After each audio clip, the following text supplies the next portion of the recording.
Bref, depuis la destruction de notre base, on s'était dit avec Miel qu'il était temps d'agir pour s'échapper de l'île. Alors notre première idée a été de faire comme dans les films et d'écrire SOS en gros avec des pierres. On pensait être secouru en 2-3 jours, ça fait maintenant 2-3 semaines, on n'était pas dans un film et on était toujours bloqué. Les temps étaient durs et on manquait de nourriture, du coup j'ai dû élargir notre régime alimentaire. Miel était pas très expressif donc je savais pas vraiment ce qu'il pensait. J'avais l'impression qu'il me jugeait, mais au moins on dormait le ventre plein. Au bout d'un moment, on s'est dit qu'il faudrait s'échapper d'ici par nos propres moyens. On a pensé à construire un radeau, faire une montgolfière, réparer l'avion en réduisant les indigènes en esclavage, vider la mer avec un seau. Mais on n'avait pas de seau. Puis, on a opté pour explorer le cratère géant au centre de l'île en espérant trouver une solution. Me demandez pas pourquoi, je savais que c'était une idée de merde, mais c'était celle de Miel. On est donc retourné sous terre pour trouver un passage. On est descendu dans un puits, puis dans une fosse, puis dans une grotte, puis dans ta mer. Puis on est arrivé au fond. De la grotte, pas de ta mère. C'était sombre et humide, mais on n'avait pas froid. On a continué à s'enfoncer en descendant des murs avec du matériel alpinisme, puis on a plongé dans un lac.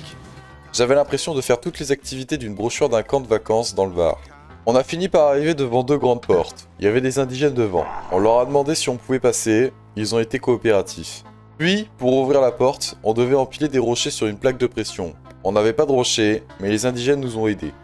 La porte s'est ouverte, on était enfin arrivé au fond du trou, au sens propre. Il y avait un hélicoptère et plein de colis Amazon. J'y ai retrouvé la machette que j'avais commandée en 2012, en prévision de la fin du monde, qui visiblement allait plus me servir maintenant. Je comprenais enfin pourquoi certains livreurs mettaient autant de temps à livrer. Ils s'étaient fait bouffer. Puis, on est arrivé à une porte. Ça ressemblait à celle d'un bunker. On l'a ouvert avec une carte magnétique que l'on avait trouvée plus tôt. On a traversé un long couloir, puis on est arrivé dans une bouche d'aération, pour arriver dans une cafétéria, et repartir dans un faux plafond. J'avais l'impression d'être dans un escape game. On a fini par arriver dans un laboratoire. On comprenait peu à peu que l'île avait été le repère d'une entreprise secrète qui menait des expériences sur les humains afin de débloquer l'immortalité. Ça, ou alors il faisait des produits cosmétiques avec quelques effets secondaires. Crème de jouvence la Provençale, le nouveau visage du bio. Puis, on est arrivé dans une grande salle, avec une machine qui ressemblait à celle pour enfermer les femmes au Moyen-Âge. Elle s'est ouverte, et Timmy était dedans. C'est là que je me suis rappelé que j'avais un fils. Il avait perdu la partie de cache-cache, et par la même occasion la vie. J'ai essayé de lui faire un massage cardiaque, ça marchait pas. J'ai essayé de le remettre dans la machine, ça marchait pas. Miel l'a menacé avec un flingue, ça marchait pas. J'ai fini par le brancher à un ordinateur un peu bizarre. Je savais comment faire depuis les films Matrix. Pour le ressusciter, il fallait mettre quelqu'un dans la machine. J'ai pensé à Miel, mais il rentrait pas. J'ai pensé à moi, mais je voulais pas. En cherchant une solution, on est tombé sur l'homme en rouge du début. Il avait des crayons de couleur un peu partout plantés sur lui. Je me suis dit qu'il avait pas compris comment s'en servir. On a continué à explorer, et on est arrivé dans une grande salle immaculée. Au bout de cette salle, il y avait une petite fille en train de jouer. Elle avait de la peinture rouge partout sur elle, et elle ne savait pas parler. Mais on n'était plus à ça près. Elle avait des crayons de couleur, j'ai repensé à l'homme en rouge, j'ai compris qu'elle ne savait pas s'en servir. Et que c'était pas de la peinture. Puis, elle a poussé un cri et a commencé à convulser. Ça m'a fait penser à la danse de Sid dans l'âge de glace. Un monstre a commencé à sortir de sa bouche, on a voulu l'affronter, je me suis fait rétamer. Wake the fuck up, samurai. We have a city to burn. Quand j'ai réouvert les yeux, Miel m'aida à me relever. Le monstre était vaincu et je m'approchai du corps de la fille. Il était encore chaud, je me suis dit qu'il pourrait encore servir.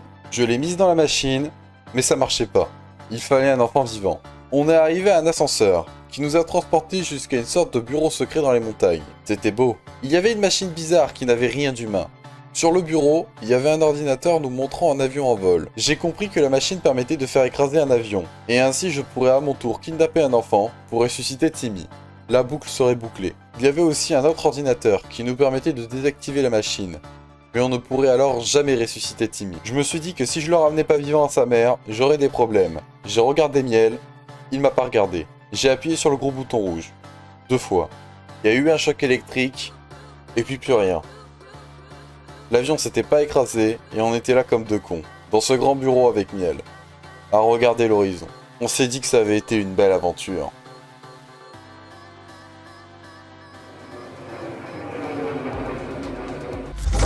Bref, j'ai joué à The Forest.